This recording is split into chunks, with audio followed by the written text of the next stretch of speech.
I'm recording. Oh, That's okay. I love how the these consent is glasses. needed. Thank you, white These woman. glasses. Oh, I know, right? I like them. Let me consent. Wait, you have a face on? I Damn. just put on because listen, I was just crying. I didn't want nobody to know I've been going through Oh some things. no, These those ones, glasses, those these ones. the Yeah. matte ones. Okay. Yeah, them Thank the you ones. so much. Yeah, That's good because these the one with the reading prescription anyway. them the ones. Them the ones. All right. And then y'all know I open up with a song. So Ooh, in the key of Z flat I minor. know, baby, I'm like the right nerve about of Jade to be singing on this Ah. podcast. When Kachanti, you probably never heard Keia sing. She is No, a yes, I singer. did. Oh, I okay. have seen those videos of her singing. Yes, I have. Nope, nope, nope, nope, nope, And nope. yet and still, I still feel wonderful about I'm myself. gonna keep it And real. still I rise. As you should. Yes, I do. You All should right. keep it. Well, Oh wait, are we pressing When do we record? hit the Zoom recording to record? as soon as everybody gets together. Oh, word. Okay, so I'm ready. Y'all just tell me when to push your button. Okay, Same. let's press it in 1, 2, 3.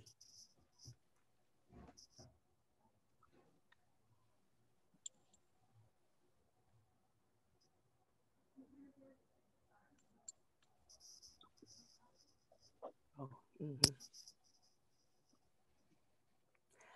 I came to have a party, open off that Bacardi, feeling so hot tamale. Boy, I know you're watching me, so what's it gonna be?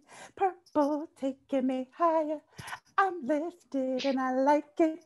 Boy, you got me inspired. Baby, come and get it if you're really feeling me. Anybody want to take it away? I'm more impressed that you know those words. I Same. never knew what she was saying. Well, she talks about smoking weed in that verse. I was fascinated. I didn't know.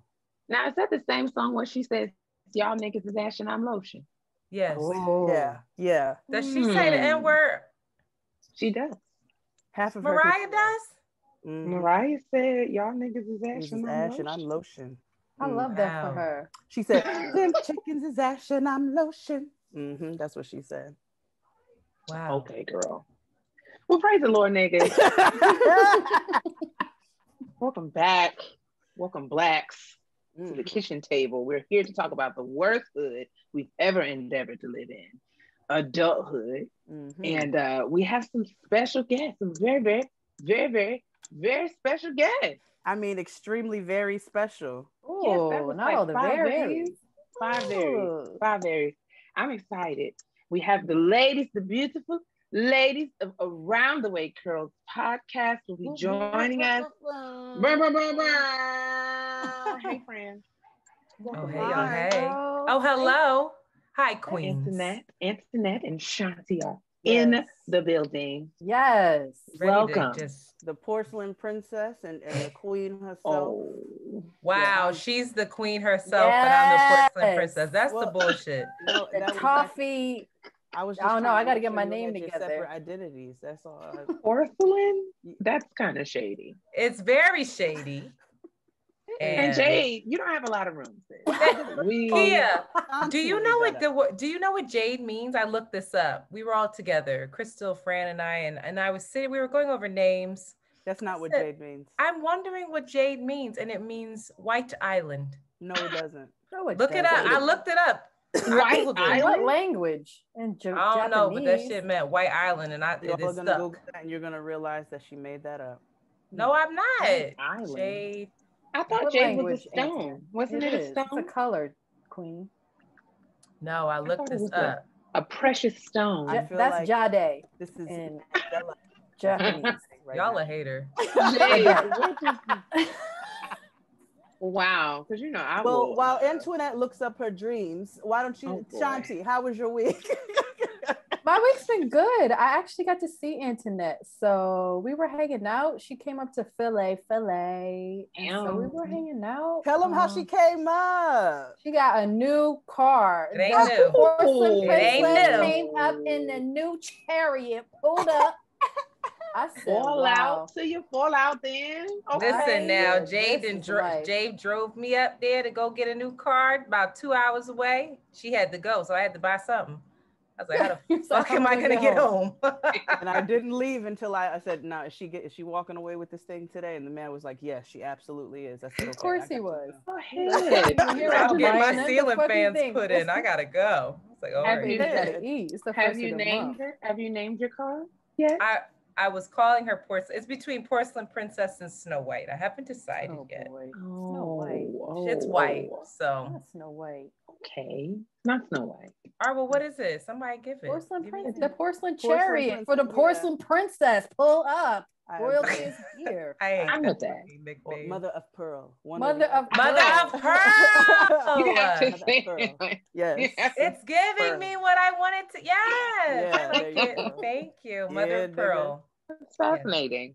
Thank you. So that's She's about it. beautiful. All my Well, cars I have love been that. men. I've never had a woman car. What? Oh, did you hear the stunt she just did? The little Cause- humble brag. All my cars. I mean, over the course Okay. of my life, She was I'm like, not my saying that I Range have Rover several was a cars guy. now.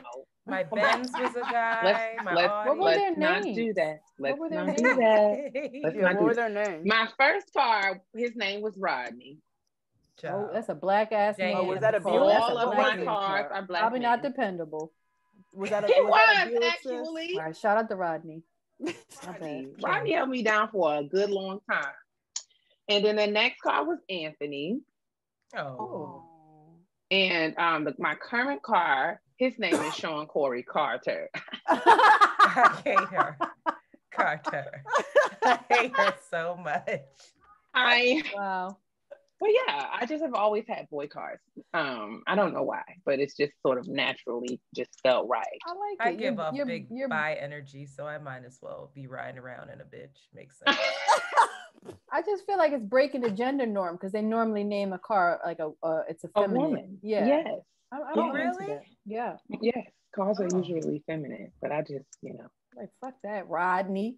Rodney. His name is Rodney. That should have been my first car's name because that was a Park Avenue. A 1994 Buick Park Avenue, nigga. That is a nigga. Right. Wow. No, that sounds more like a Richard. Richard? Not Rodney. Richard. Not Richard, but Richard. Richard. Oh my God. A good sturdy black male name, like Thaddeus or something. Mm-hmm. Okay, so I had a Galant after that. What's his name? Her name, their name. Mitsubishi Galant. Yeah. Yes, knowing the cars. I was like, what the fuck is a Galant? I don't know why I knew that. Mitsubishi Galant. I don't care. Okay, let me think. See, only male names are coming to me because I was gonna say like Mitchell or something. Mitch. Mitchell. Really a fun game. Does your car have a name? No. Broke. No. It's broke. I used to name my cars. I forgot all the damn names though, but no, not right now. But shout out to my Honda. I only get foreign cars. I have a Honda too. Yeah, shout out to Hondas. Shout out to Honda's best. I did name the Mitsubishi because it was red. I named it the Crimson Wave. See, why? That's a title. Well, but you know, fair enough. That's like a book. That was a really title. good movie. Crimson Tide. No, this is. Oh, that's actually a movie title. I missed that. That's an amazing movie too. Shout out to Denzel Washington. I was about to say Denzel Washington was in it. Right? It's a naval ship. High stakes. Highly recommended. It's on Hulu now. Okay. Pay for that, girl. I know, but it's a really good movie. That's your Denzel voice. Come on, trying to get this IMDb partnership. You deserve. All right, well, we got some trash to get into, nigga. So I say we do that. Okay, I'm down. Like full flat. All right. Let me do some trash. Let me do some timestamps. No, I'm doing too much here. I just did one at 7 minutes and 56 seconds. Oh, look at you. Go ahead, Jade. Well, that's for you to write down. But... I know. I know. I'm thanking you because I didn't have one. See, all right, what are we doing now? Okay, we're doing trash. Okay. Okay, ding ding. You ready to start? Yes, ma'am. Okay, I'll count you down. You can start in 5, 4, 3, 2, 1. Basura, basura, cha-cha. It's trash time. And we get to discuss the trash with Around the Way Curls. I'm so excited. Hey. Basura. Yeah. Hello.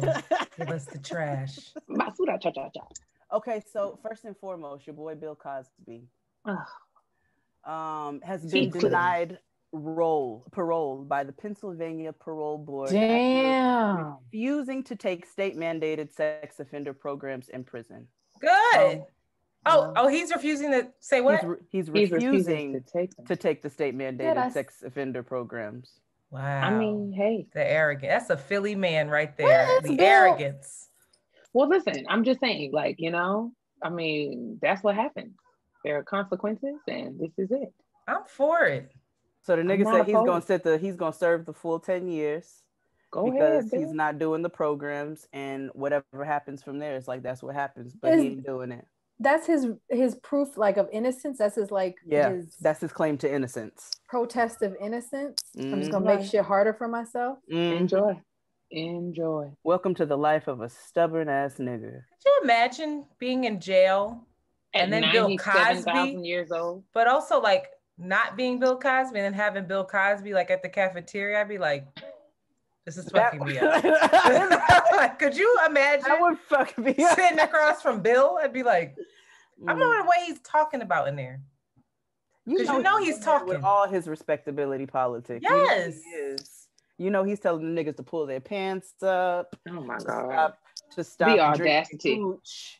You know what I'm saying? Yes. He's trying to keep niggas from drinking hand sanitizer, all while still he's Cliff Huxtable in jail. He is. He's Cliff Huxtable.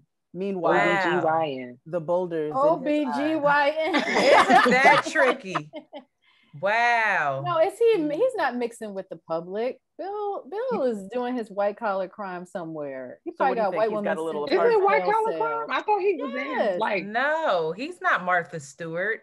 He is not mixed with Hakeem and them from Philly. Absolutely. Yes, he is. I felt like he is. That's a shame. I'm upset about that.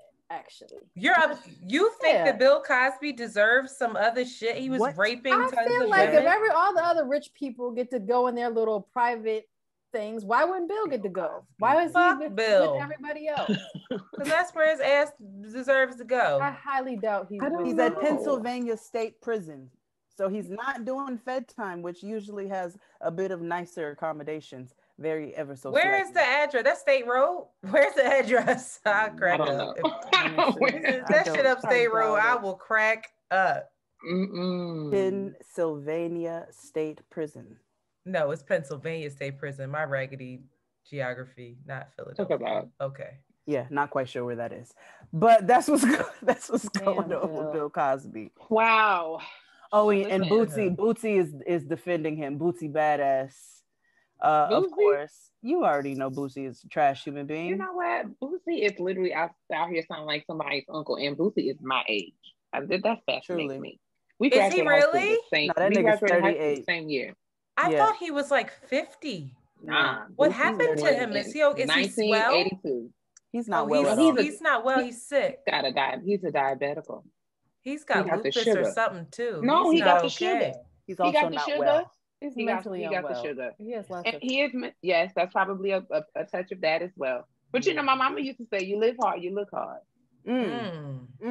He deserved to be locked up with Bill too, though. The shit he be doing with his son. My God. That's what I'm saying. To be right up in there. I'm like, you the main person who's out here screaming, and you have very questionable behavior in your past. And on top of that, you don't eat no vegetables. Exactly. I haven't had a lick of water. Not drink no water. Not a drop. He sells alkaline water. Excuse the iron in those knees, nigga. His pantry is running over with all manner of MSG. What alkaline water does he sell? He sells some sort of alkaline water on one of his businesses. I don't know. It's some sort of brand of alkaline water that he's one of the owners. And what's in this company? I mean, he drinking it, child. Right. He don't look like he's very dehydrated. Probably has salt. Affected. It doesn't have salt. I want to know the brand of this alkaline water. I'll look it up. There's malt liquor in it. It's Colt 45. That's that. Blast. Don't buy that one, y'all. That one ain't it. Shout out to Bootsy. Oh, so if you plan on flying Southwest Airlines anytime soon, Lord, please know that you will not be able to get any alcohol, even in the first class, because these niggas have canceled alcohol service due Forever? to a passenger. Yep, due to a passenger punching a flight attendant and knocking 2 of their teeth out. I saw that. I saw that video. That was horrible. Mm-hmm. And that black man, shout out to black folks, because that was 2 white women acting the right ass fool. That black man stood up and saved that flight attendant. But that young girl, and there was 2 women hit another woman. No, it was the flight attendant was a white woman, and the disgruntled nutcase was a young white girl. She might have been in her 20s, just acting a fool, and just decked her, like was giving it to her. And he stood up and got in between them. It was so sad. There was like a little kid sitting 1 seat in front of the mayhem, just didn't want to turn around, just looking straight, scared, like didn't want to move. These people. Neanderthals, they just wear me out. These they don't have no broad upsy. No. These little pink controls out here just acting a fucking fool, but got the first thing to say about black people. They've never been raised. That's why I wish some of you niggas would stop saying, when black people act up in public, don't say they misrepresent me or you know, you misrepresenting us. You kiss my ass. They misrepresent yourself. You ain't representing me. Cause these white people be out here doing the same shit. So kiss my ass. Naomi Osaka, speaking of kiss my ass, Naomi Osaka says she ain't doing no press during the French Open. Or she's not doing the French Open. She's not doing the French Open. Oh, she's not doing press. Yeah, because I'm not doing it. So she said she wasn't going to do the press. She said she was going to do the press, and they said that they would fine her. I mean, all of the white people were just they were up in arms. Yes. They were upset. They said it was in her contract. It was her responsibility to be ridiculed by the press on demand. She needed to sit there and take whatever questions she was asked, and she would be fine. And then Naomi said, "That's okay. I got it. Whatever the fine is, I'm willing to pay it." And it was $15,000. Like that made them even more angry when she was like, "That's fine, $15,000, I got it, no problem. What you need? A check, money order? What you need? I got it in my pocket right now. What you need? I can cash out. It's in my glove compartment. What you need?" That just sparked even more vitriol from the people. And then she said, "Okay, fine. You keep your little French open. I'm gonna stay home." Oh, the last thing I read was, "Fuck you, brokies." Tweet me from your couches. I didn't know she quit the whole thing. Well, good. Because you're not about to drive my mental health to bits. You're not going to do it. Did you see what Venus Williams said? Yes, I did. I said, okay, say less. She said, "I know every single person asking me a question can't play as well as I can and never will. So no matter what you say or write, you'll never light a candle to me. So that's how I deal with it. But each person deals with it differently." So this is the legacy, right? She said, you don't bother me because you're not on my level. I don't hear you. Y'all remember when Venus's daddy got the press together about the kids? On that interview, what was that, 20 minutes? Yeah. Like, it was 60 minutes. It was like 60 minutes. Like 10, 15 years ago. I just feel like Venus was like, you know what? This is what we do. We get these people together. Yeah. Real niggas do real things. Her daddy pulled her out of that interview and said, "We're actually done with this. We're not doing this anymore." He's like, "That's a black child that you're talking to. That's a black girl." Irresponsible. How dare you insinuate that she cannot do something? She can do whatever she puts her mind to. It was very Joe Clark. It was very Joe Clark. I stand for it. I was like, yes. Free Mr. Clark. That's one of my favorite movies. You slovenly, sloppy boy. Speaking of, Morgan Freeman's birthday was like yesterday or something, right? First of all, shout out to Morgan Freeman. God. Morgan Freeman turned like 84 or something crazy. No, Morgan Freeman been 84, but isn't he dating his granddaughter or some wild shit? Yeah, his stepdaughter. He did a Woody Allen. Yes. Excuse me. Let's we be just saying. He did. Yes. Oh, no. Yo, Shanti, when Shanti says he did, that's something she saw online. Hold on. Yeah, he turned 84. He turned 84. He was born in 1937, June 1st. Morgan is not well either. Oh, don't tell me that. Let me see. Let me see. The voice on my ways. The allegations of an affair between Freeman and his step granddaughter were made by the defense.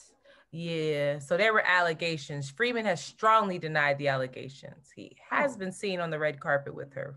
A little tricky, but it's his step granddaughter. Trash. Well, we don't know if he did it, child. Shame. Allegedly. Shame. Allegedly. Shame. Allegedly. Shame. We just finished Game of Thrones again. Sorry. Shame. I've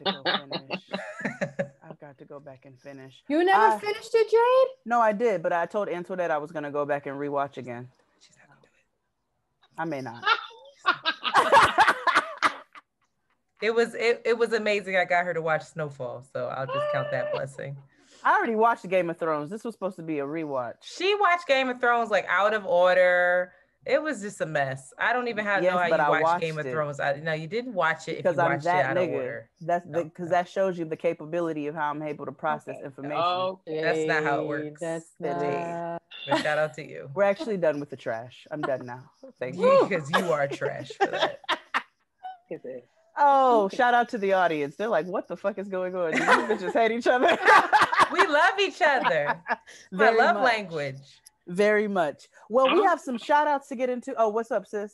I just was tickled that Morgan Freeman has 2.1 million followers and follows a whopping total of 50 people. Yes.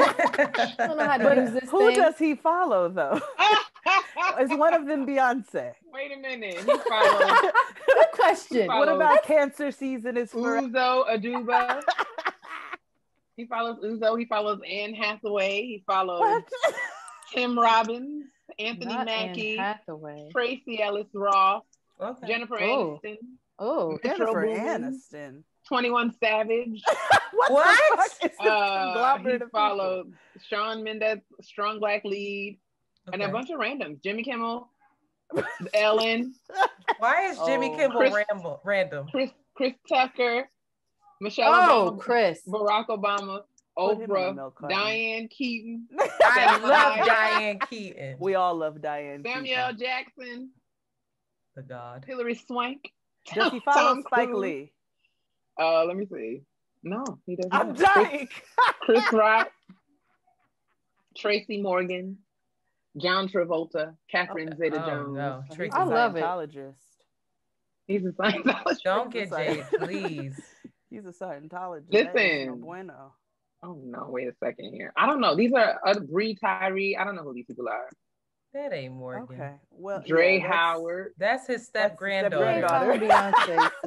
Following that. He's not following Beyonce. He's not. Who is Ruby Rose? Who is that? Oh, I love Ruby Rose. Is that the white androgynous girl? Yes, he's following Ruby Rose. She cute. Constance Wu. Who's that? She's from Fresh Off the Boat. That Dan Stevens. Was she an X-Men or something? Yeah. The fact that we have a whole segment on who Morgan Freeman follows, that's incredible. Morgan Freeman follows 50 I think that should be a new segment. But does he follow his step-granddaughter? Well, I don't know what she's on IG. She's running his IG, probably. That's her account, actually. They're laying in bed right now. Oh, that's nasty. Disgusting. Okay. Let's go on. Let's go on to the shout-outs. 21. Okay. I probably shouldn't say the timestamp, huh? Okay, sorry. It's 21. Should I turn my AC off? I have anxiety that it's gonna be like. We can hear it. Can't hear it. I don't hear it. All right. Okay, Keia, girl, get your life. Girl. What? See, this is the life, Shanti. When you have somebody else editing your podcast, you could do shit like this. We'd be like, and next up we have stressed. Like, God damn it, you stuttered. Fuck these bitches. You're wasting my time. Are we introducing the shout out or are we just gonna go straight to kitchen table? No. Oh, I guess we should cut to kitchen table, huh? No, we don't have to introduce the shout out right now. We can just go to kitchen table. Okay. Alrighty. I guess I'll start. Okay. And I will do that. Are you all bored to death? Oh, we'd be bored. We are in the presence of greatness. Oh, we're in the presence of greatness. What's the rest of that lyric? Bow in the presence of greatness. The lateness. It's kind of, you just show up to this ape shit. Come on, Shanti. Oh. If you, I don't know the words, but very auntie of us right now. That I would even show up to this. Kanye, what's going on with Kanye? Getting a divorce, child. He's unwell. He probably getting the best content, best material. He's about to come out with a good one, y'all. I can feel it. It's happening. I hope he You finds really still Shanti still believes in Kanye.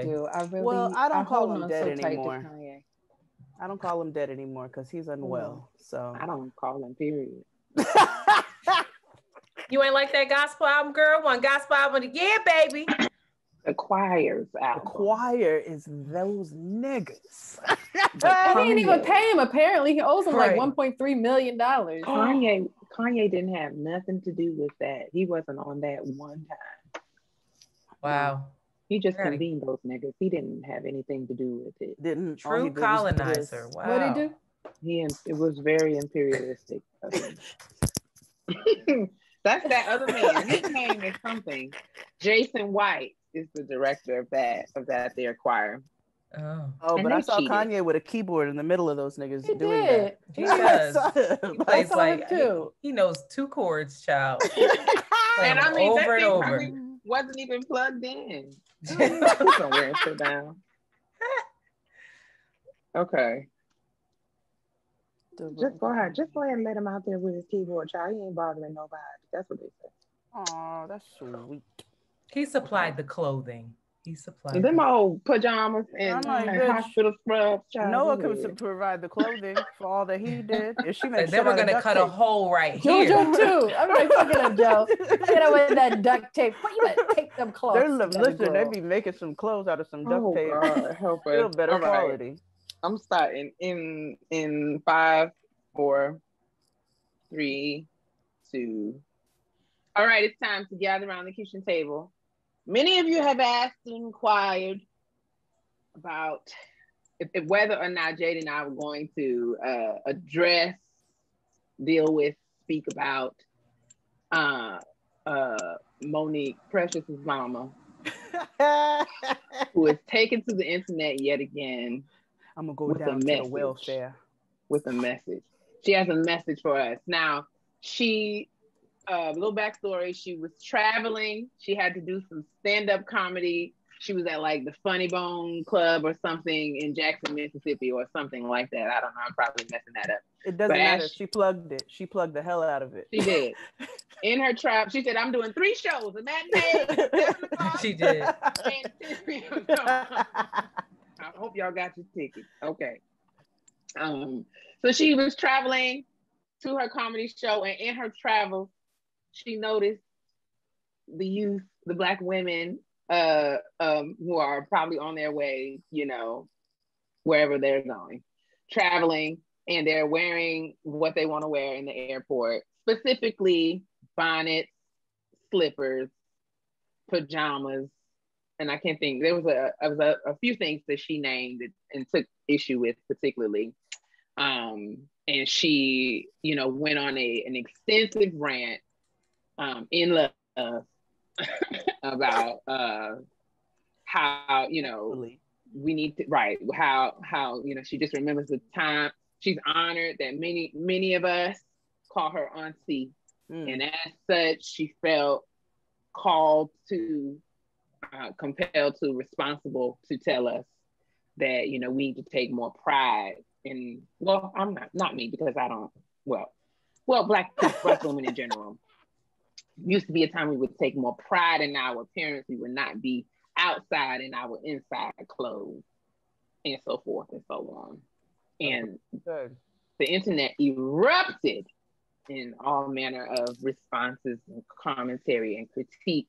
And several people asked whether Gettin Grown was going to weigh in on our reactions and responses to Monique's Sermon on the Mount. And I just was curious I cannot stand what y'all's reactions were to Monique's comments about bonnets. She's tired of the girls bonnetizing down to the airport. So what are your thoughts, really? Just, I'm curious.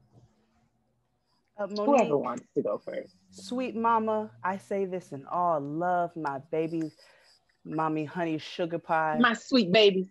Okay, with your charisma, uniqueness, nerve, and talent, sweet angel face, you can kindly shut the fuck up. because wow, that's how I feel about it. You are trying to police. First of all, I'm sure you are riding in first class, and you know, some of these maybe not, but I don't know. No, Netflix pay her.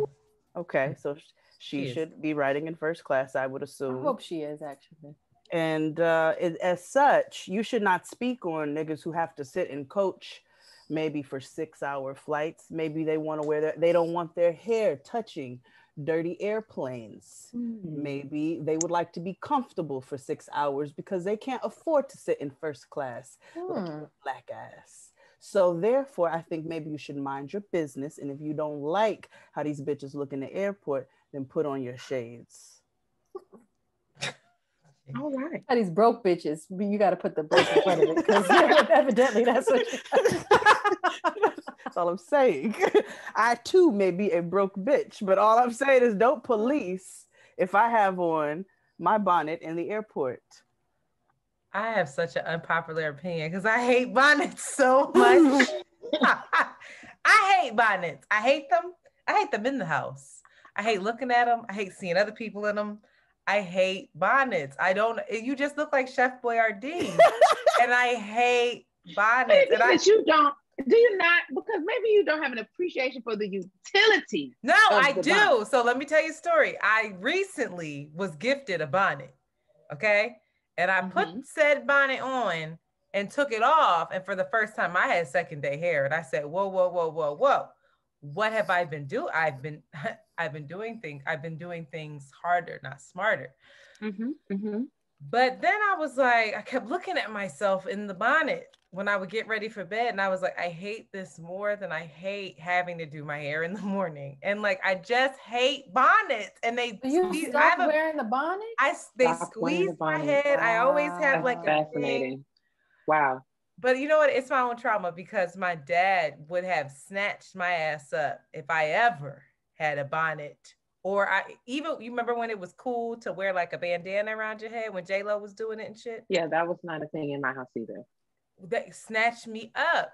So I will say that like, it's not a black or I hate it so much. I love you, Jade. I hate it. When she cut her camera, I knew it in my soul. I hate that. When she cut her camera off. Yeah. I mean, it is a jewel tone, royal purple, very juicy purple. It's not even. It's just I can't. But it's not a black or white thing, and it's not like because I know that it's the respectability politics comes into this heavy. For me, I just hate seeing people disheveled. Like I get mad at myself when I come out and I look like that. I'm like, why would you ever come out the house like this? Like, remember when Britney Spears kept getting caught in like 7-Eleven and she looked crazy? She had her shoes off and shit in the bathroom. She's like, are you okay? So to me, it's just like, I don't know. I hate it. And I know what Monique's talking about. And she did apologize. She apologized today. I ain't listened, but I saw it on the Shade Room. But I just, I don't like it either. Okay. I don't like it. And now and then I'm like, a head wrap, cool, you look great.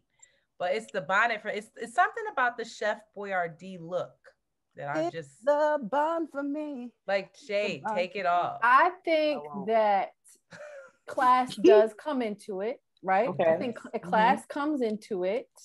Certain communities, that's a normal thing. Girls going to school like that. You walk into the corner store like that. So the judgments that come with it. I talk to JoJo like this. My daughter, I can see that she's into wearing tighter things. She likes her tight jeans. Oh. And so I try not to shame her or be like, girl, but I just say you're going to attract certain attention. So you're going to walk out with a bonnet on and your slippers on, your pajamas. You're going to get judged because that comes with a certain, people have their ideas around, just like you said, poor people, ignorant people, lazy people, yada, yada, yada, yada. It comes with the territory. I'm not mad at her for thinking that. That's just like, I can't say that if I'm at let's say Macy's. If I go to Macy's and I see somebody walking around with a bonnet and slippers on, or you go to Target or someplace, even if I go to Target is a little like Walmart, it's a given. You know, I don't blink an eye. But if you Walmart go to like whites, certain spaces, you don't know what's going on in there. You just, you know, it. I see it. I'm not like, oh my God, shame. But I'm not gonna act like I don't be like, oh, this nigga got she got on her I can't stand the slippers and the pajamas. Well, I don't mind the bonnet. All right, let's be the bonnet like I don't care about. Slippers, or you mean like slippers? Wear slippers. I'm trying to. I've never seen slippers. Slippers and pajamas. I've seen. You've never seen slippers on an airplane?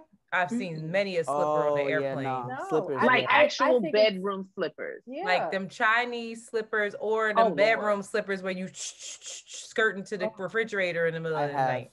It's doing too much. It's doing too practical. Much. Okay. Yeah, just the bonnet. If it's just the bonnet, I'm okay. If it's just the bonnet, I'm like, go ahead, girl. Because I understand that from a germ point of view. But if it's the whole to do, all right, you're doing a little bit much. I think what for me, it's like, is this, so when it comes to respectability and these kinds of conversations, I think it's like, it's a nuanced sort of kind of position to have for me, because do I think that, like, the reality is image matters. And the identities that we carry, unfortunately, oftentimes come with like preconceived notions and judgments and generalizations attached to them. And is that wrong? Absolutely. Doesn't make it any less a reality, right? And so my thing is, I think I totally see why people want to sort of resist that rhetoric and just say, I do what I want to do. I wear what I want to wear. I'm grown. If you judging me, that's on you. I get that. I get that position. But I also understand the position that we're talking about now. Like, you know, if we know that people are going to judge us and look at us in these certain kind of ways, you know, would we like, why would we fulfill these kind of stereotypes? And so I'm kind of torn, because for me, I feel like I understand the practicality behind wanting to travel comfortably. As someone who traveled for work quite a bit before the world shut down, I know what it's like to have to be suited and booted on a plane. That's not something that I particularly enjoy. It's something that I've had to do, but I don't really like to do it. And when, you know, especially long flights, 6-7 hours, you know, you want to be as comfortable as possible. So I understand people wanting to be comfortable. And I understand, like Jay said, you know, the germ thing. But something about Monique's delivery, maybe I was triggered because I have been judged very harshly by a bathrobe Black woman with no bra on. And you know, I understand. They was just hanging. They just hang low, swing low, sweet chariot. She had like a sports little bra, like a sports. Like she had on a sports bra today. Like when she apologized, she had on. When she had on a sports bra. Let's not judge low-hanging fruit, okay? I'm not. I'm triggered. But why can't the two things exist at once? Like, this is what I'm saying. Dress That's how you want to dress, and it actually doesn't fucking matter. But also, you're going to get judged. Like, it's giving information that may be accurate or inaccurate, and also you have the freedom to do whatever you want, and it doesn't matter what people think about you. Right? Because at the end of the day, what can we really do about it? Like, what can we really do to change people's perceptions of us in real time, especially strangers that we don't know? I also think, just really quickly, it's a very different, I like a bonnet, slippers out the house to me, and like pajamas and stuff where you just look disheveled. It's very different, because the respectability politics I feel very strongly about is like hair or jewelry or like that kind of vibe where I'm like, wait a minute, this is just kind of like who I am. I don't look disheveled, but who decides who looks disheveled, right? So then we get into those kind of conversations, and it's just down this rabbit hole. So I'm more prone to like being you know, I'm more protective of those kinds of things of, you know, but with this, maybe it's because I hated my damn self. I'm like, and I did. And I honestly felt like Monique's delivery wasn't that bad because she kept saying, I'm not saying that's what you are. I'm just saying that that's da da da da. And it could have felt condescending. It could have, and it's also coming from Monique, who was like, used to be this loud mouth, unapologetic, like, and so it just also feels weird. And as in the words of my very dear friend Antonio, because you know there's different sides of things. Monique don't shave her legs. Hate it. Right? Hate it. Shame. Shame. I'm like, sometimes I don't shave my legs. I don't have a lot of hair. Some people don't have a need to shave her legs. I'm Italian. I'm hairy. So. Oh God. I gotta get it done. What about the underarms? What's the consensus here about underarms? Shame. Depends on my mood. Okay, Jade, Jade's like me. Sometimes she will have a little in the wintertime when I'm not like wearing dresses and stuff. I'm not running that down. But you're having sex with your arms up? I mean, however the vibes flow. Yeah. Keia, that's me and you. We like. I'm with a real nigga. He ain't worried about all that. I get it. You know who is like my mother. A lot of that stuff is sort of like, you know, we're steeped in that. That's programmed into us as kids. Mm-hmm. And I mean, I'm very conscious of the fact. I was talking to Latoya about this the other day, how like I'm like Toya's one of those people that as soon as she hits the door, she takes all her clothes off, like nakedness, just naked around the house all the time. And it took me a long time. It took me years of living alone to get comfortable doing that, because I grew up in a house where I was the only girl. I had all boy cousins and one brother, and you know, I got dressed in the morning and walked around in the house with my shoes laced up because we was not allowed to be unclothed at any time. Now my brother could walk around shirtless, but I always had to be head to toe fully clothed, and I recognize the problem with that. I love this for you though. Are you getting butt ass naked now, walking around? Not butt ass naked. No. Well, now do it today, girl. Do this tonight. I want you to do backflips, butt naked now, down your stairs. Now I've gotten to the place where I can sleep naked. Like, girl, I'll get out the shower and just get in the bed. I can do that. Nothing, girl. Childish. Grow up. Let's go. Get it done. Make yourself some dinner. I can't just be down in the kitchen all but the way you away can. But you can. You know what I invite you to do? I love that for you. Try to stretch. Be in your bedroom where you're comfortable and just do some stretching, butt naked. Yeah. Just stretch your body, butt naked. Yeah. You can do it with the lights off. Do it with the lights off. And then slowly raise them. You got a fancy house. I'm sure you got some dimmers. Yeah. And then get in front of the mirror, do it. Just slowly and steadily start getting real comfortable. Cause you got a body yaddy. I'm laughing. Oh, do a release with it too. Crazy. Yeah. Are you crazy? You're gonna feel better. When I'm laughing because like this is happening. Like I have, you know, my guest room right now is doubling as the laundry room because I'm lazy and don't put my clothes away. So, and it's closest to the washer and dryer. So like now, like I had literally this week, like gotten out the shower and be like, man, I don't have no sports bra in here, and I'm running through my own house. Nobody's here like this. You know, I'm running through my house like, oh, this is a great. That's gonna be. Are you? But I mean, what's comfortable for you is what's comfortable. But are you interested in seeing what that feels like to just to be like naked in your own space, stretching naked, looking at? I'm not going to ask all your questions. I'm not close to it. I'm not close to it, but I am fascinated by the freedom that you associate with it. Because for me, when I think about it, I don't think freedom. What do you think? What do you think? Fear. But freedom's on the other side of fear most often. Yes, I guess so. I guess I never thought about it that way. Is what I'm saying. And that's what I'm saying. I'm not close to it. I guess I just never realized that doing something like that could be freeing. Keia, I'll say this. I am, you know, I have like my body stuff that like, I'm like, oh, I don't know. But something that helped me was I didn't start this alone. So I have like a group of women friends that I travel with often, and they're very like, they're just like super, a lot of them are European. So they're just super comfortable in their bodies. And so I'll never forget us all being in an Airbnb together and they're just walking around butt naked, breasts hanging, vaginas out, all like, oh, let me borrow this shirt of yours. And I'm just standing there in my African wrap covered, like, these girls are wild. And I'm also the biggest girl in the group, right?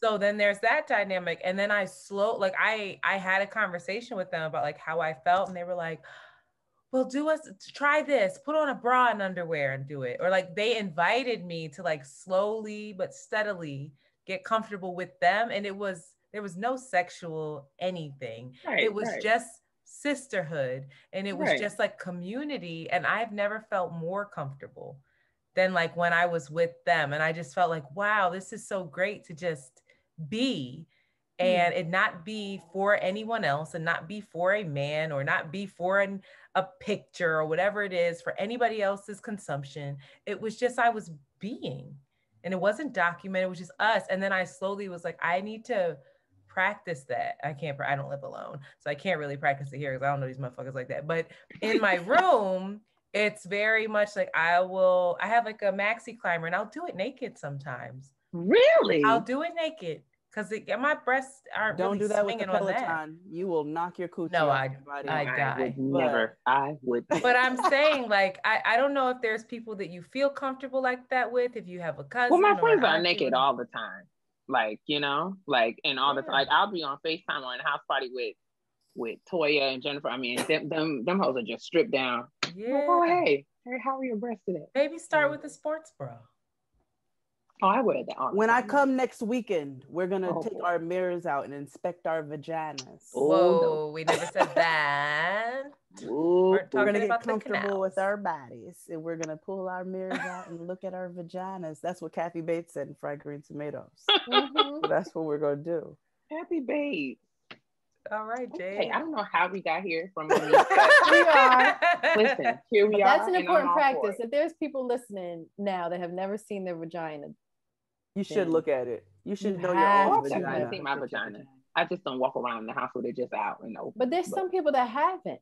No, they never really look at their vaginas. Really? Like, listen now. I need to know.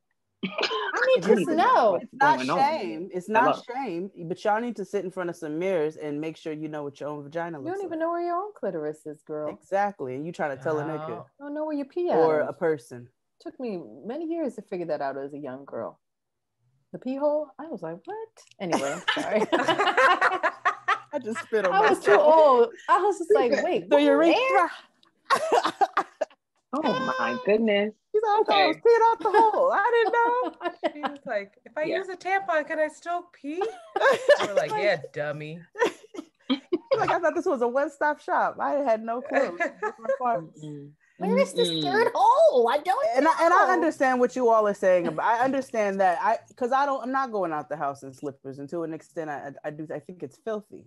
Those are to be worn inside. Right, that's what I said. That's not even gonna attract the dirt back in your home. Yeah, that's just dirty. That's just. And my friend Raymond was saying, when people who wear pajama pants outside, I was like, so you just gonna get in the bed after you've been outside? But they wear it like clothing. In Philly, in high school, girls were coming with sweatpants, checker pajamas. This was a lot of white girls as well. This was like a big fad with white girls, slides, a big sweatshirt, and plaid pajama. It was their wardrobe. That's like the college wardrobe. I did it one time in college, and there was a Black woman who was an assistant dean. Her name was Karen King Sheridan, a mentor of mine. And she saw me one time. I had an 8 a.m. class. One time I wore my pajamas to class, and I saw Karen that one time. And she hit me with, come into my office. And she said, close my door. I was like, shit. But yeah, she got me all the way. She said, I don't ever want to see you out here in these pajama pants ever again. I don't care what these white children do. You are not permitted. I was like, okay, got it. Duly noted. That's interesting. That's layered too. See, that's very layered. That's very layered. So I understand, and I understand the issue with that, right? I get that. So that's why I'm saying, like, my reaction to Monique's video was really kind of like, I don't really know how I feel because I kind of see, but then I kind of see, right? I see both sides of the argument. So I'm smack dab in the middle of this thing. I'm not sure which way I go. I think it depends on who I'm talking to. But I see the both points. I see why she's wrong, and I see why she's not all the way wrong as well. Just from a germ level alone, that's all I could think about. Like, who wants their hair out on an airplane? Not all me. right. Well, your hair. I mean, Jade. I'm just saying. You got the COVID running rampant and niggas just breathing all up in your hair, just brushing. Yeah, even before COVID, they be breathing all on your tendrils. You don't want to cover that up. You know what I'm saying? Cover your crown, queen, when you go outside. It's tricky though, because I remember trying to just do the laissez-faire thing, put the head wrap on when I traveled internationally. Yeah. But then they tell you to take that joint off for the passport. Oh my God. Even at 300 people, it's so embarrassing. It is. It's you the saw worst. The recent video in the shade room where the girl had, she had one of those cap wigs, like it was like track sewn onto a baseball cap. And TSA made her take it off. It's so embarrassing. And she was like, and it was a black girl TSA agent. She was like, "Yeah, girl, I just gotta take it off." No, it's it went no viral. Joke. So that head wrap don't even be working. It don't even work internationally because they need to see your braids. I just feel like there are ways. I mean, to be fair, and I've seen bonnets, a little cringy. Yeah, maybe I wouldn't do it, but I'm saying I've seen some things. Like I've seen a girl put in crochets or take her crochets out on the plane. I've seen people take their braids out. The extremes of things too, and that shit is first of all, that's filthy. That's fucking filthy. That's disgusting. You're taking that shit out of your hair in a public place. Niggas are eating and all kinds of things. You know what I'm saying? I can tolerate a nigga taking his shoes off up under his seat. Those white people were so confused. They were disgusted, and it was a they were intrigued. They were like, I was literally just. I didn't know how to feel. And I saw her and I understood the urgency, but I was just like, sis, now you're going to do this right now. You're going to do this right now, right here. Misrepresent the black lady. Exactly. You fucking it up for us now. Girl, now sis. But I have, on the other side of that, I have put my makeup on the plane. Absolutely. Girl, that ain't nothing. That's different. All the time. That's different. Putting your makeup on the plane is different. You may be going somewhere. It's not the same thing. Yeah, but it's only different because the other stuff is not normalized yet. That's the only reason why. I think it's actually a health hazard, that other hair stuff. It really is. It is. That's filthy. That's nasty. No, so many things are filthy though. We get on now we're thinking about it. Filthy. Yeah, most things on airplanes. Now we're like, we sat on airplanes and just breathed the same recycled air that you breathe. Which I agree. We're not going to add to the problem with taking fucking braids and crochets and shit up out of our head. We're not getting ready to add to it, nigga. We already in perilous. Oh no! And you just got your dust mites and your build-up all just flying through here, and we're already in small quarters. No. Bitch, that shit is ghetto. I don't have no problem saying that, and I'm not making no apology video.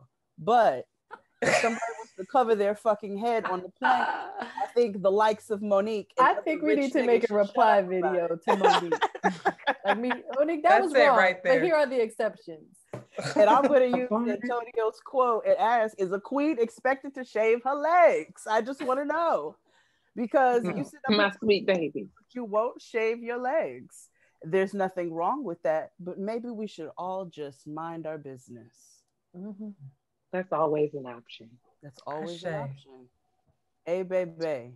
Namaste. Mr. Namaste, but it's all right. That's were there. All right. All right. It's crunchy. Hey, so Antoinette, you had something to bring to the kitchen table as well, didn't you? Oh, child. All right. On Around the Way Curls last week, we were discussing. What the hell were we discussing? Oh, we were discussing how, unfortunately, often when we are in toxic relationships, it brings out the domestic diva in us. We be cooking, and we be cooking well. We be cleaning. We learn how to make clothes, ironing scrubs. I'm washing penises. I washed feet before, all kinds of shit. He was Jesus. Yeah, so, child, I posed a question on the stories. It's like, have y'all ever been a dum-dum to someone who didn't deserve it? And if so, how? So there we got a lot of responses. But one in particular stood out to me where she said, something about how she had moved across the country and then he wasn't shit. I forget why he wasn't shit, but he wasn't. Then she came back and then she said, but you know what?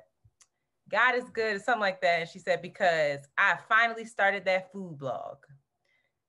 And I was like, oh, okay. I said, so because she was cooking so much. That was her hot take. So she was like, you know what? That was a takeaway. That was a takeaway. She was like, you know what? I got my food blog and I thank God for it. And so I was like, okay, cool. But I just started thinking like, you know, I love God. Shout out to her. She knows who she is. But I just am confused. I'm like, sis, are we working harder or are we working smarter? That. If you're really up there hanging out, right? Why couldn't you have just zapped her and said, start your food blog? Why does she have to go through all that? Like, God is so tricky to me sometimes. Like, why does she have to go travel across the world, come on back, and then deal with this crazy man? And she said it was like 3 years to get away from him. And I just feel like these lessons that we're learning, is there no easier way to learn them?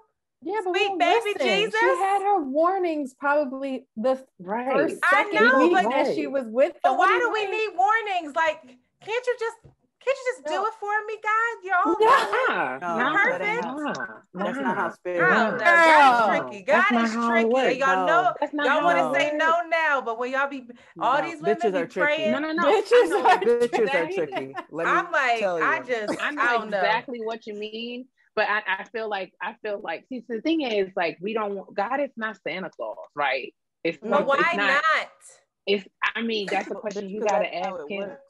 So the thing is, though, I feel like, I'm trying to think how I want to say this.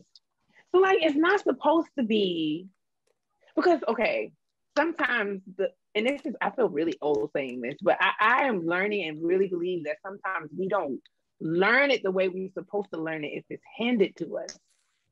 There are certain things that we only learn through the difficulty. There's certain things, and I mean, for old girl, the food blog, it may be her silver lining or her takeaway, but I don't think that she's really gotten the lesson. Yeah. I feel like, you know you are. This is still, and that's she might be a dodo bird with a food blog. Shout out to it's one step in the right direction. That's no judgment to her. I'm just saying we are all on a journey. Like, there's times where, like, I think about a relationship that I had years ago, and I will come away with a whole new perspective because what I know now, like, seeing it through the lens of what I know now will teach me a different lesson that I didn't get when I was 23. Mm-hmm. And so I'm not saying that it's, I'm not saying that I disagree with you that it is not annoying. It is I'm just saying it's annoying. And I'm not even going to say that I disagree with you saying that it's tricky, but I just think for me, I'm learning and I'm in some shit right now. Right. But I'm saying that it's just like what the good stuff don't ever come easy. Like the good stuff. Like the good stuff. And that's not even me saying, I know we all anti-struggle, right? We be romanticizing it sometimes though. I get it, but at the same time, I feel like there's struggle love and then there's reality love. I feel like we got to be realistic about certain things. And everything not gonna be easy. It wasn't easy for anybody. That God, like who in the Bible wasn't easy for? It wasn't easy for none of them. It wasn't easy for Jesus. It wasn't easy for none of Jesus' niggas. It wasn't easy for Moses. It wasn't easy for Paul. It wasn't easy for nobody that Jesus hung. Peter. None of Jesus's road dogs had that easy thing. Like nothing came easy, nothing. But they were all they were the leaders, the big leaders in faith. They came away with all of these life lessons that many of us are still learning. So I'm not disagreeing with you that it's bogus. It feels bogus in the moment. It feels very bogus at times. It does feel bogus, but I'm old enough to be on the other side of some stuff. I'm in the middle of some stuff, but I'm old enough to be on the other side of some stuff. You're gonna get through the other side, okay? Cool, Jesus. But I know for sure that the stuff that comes super easy is the stuff we don't even really appreciate it all the way. No, I know. You have a kid, Antoinette. You want to be like, I'm not doing it. I've been real specific with my prayers because I've been praying. I'm like, and I realize like I keep praying for like this love of my life, and then I'd be like, but not a baby because you're tricky, Lord. Like don't do that now. Don't do that to me. So I'm just like, you gotta really have such a clear vision of what you want when you're praying, when you're manifesting things. And I say that jokingly, like I know God's not just going to zap you, but there are times when you are exhausted now, by what happens it. if you meet the love of your life? You meet it is just everything that you wanted, but this nigga wants a baby. Then what happens? Oh, he could get. Girl, you bust it wide open for you, boo.